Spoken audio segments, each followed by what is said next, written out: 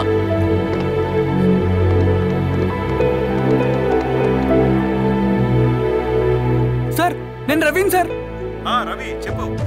Sir నేను police స్టేషన్లో ఉన్నాను సార్. మీరు నాన్న అర్జెంట్గా రండి sir please sir. Police station ఏమైంది రవి? ముందు మీరు రండి సార్ ప్లీజ్, నేను చెప్తాను సార్. సరే సరే వస్తున్నా. వెళ్ళి కూర్చో. సార్ అయ్యా దండలయ్యా. రే రవి నాకేం తెలియదు. నీ కొడుకు క్వశ్చన్ పేపర్స్ దొంగతనం చేసి దొరికిపోయాడు. ఎఫ్ఐఆర్ రాసి కేసు పెడితే జైలు శిక్ష పడుతుంది. అలా కాకుండా కేసు క్లోజ్ చేయాలంటే 2 లక్షలు కావాలి. వెళ్ళి తీసుకుంట్రా. అర్థమైందా? ఏయ్ నా సంగతి నీకు తెలుసు కదా. లోపలేస్తే 10 సంవత్సరాలు బయటికి రాడు. వెళ్ళి డబ్బులు కొట్రా.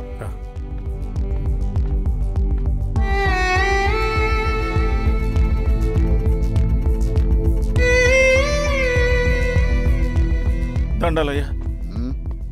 ఇదిగోనయ్యా 2 లక్షలు.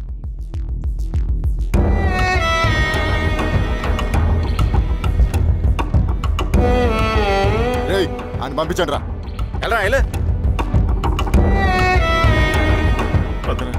నిజంగా దీనికి నాకేం సంబంధం లేదు నాన్న. త్వరగా దున్నండి రా. బంగారం లాంటి భూమిది. అరే ఏంకన్నా పటేల్ మీ పొలం దున్నేస్తున్నాడు. పటేల్ మా పొలం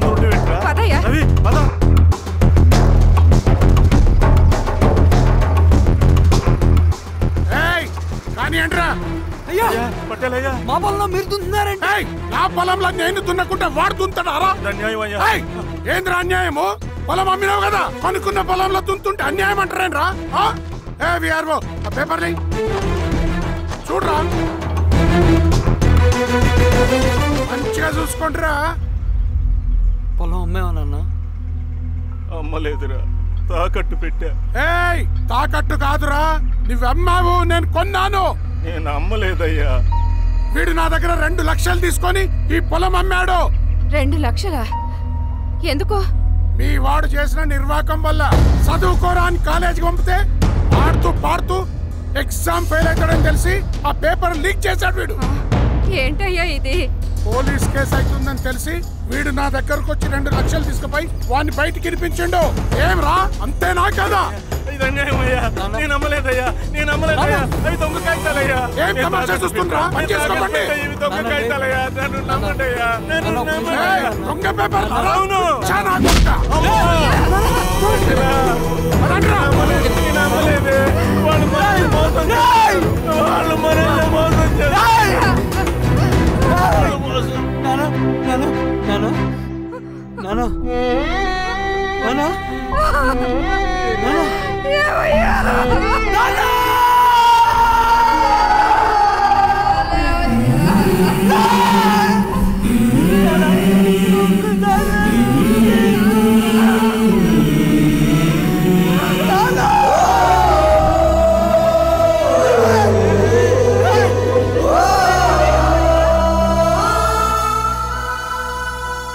నాన్న చనిపోయిన తర్వాత మా భూమి కోసం వెళ్ళి పై అధికారులను కలిశాను, కానీ వాళ్ళు కూడా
ఈ వార్త అన్ని పేపర్లో రావాలి. ఈ లెటర్ బాధితుడికి అందించండి. లాల్ సలాం. లాల్ సలాం.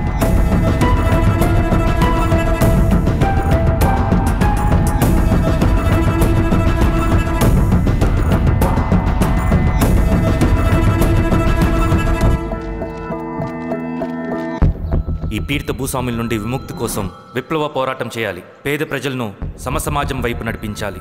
దళం నిన్ను ఆహ్వానిస్తుంది. రా, జనం కోసం పోరాటం చేద్దాం. లాల్ సలాం.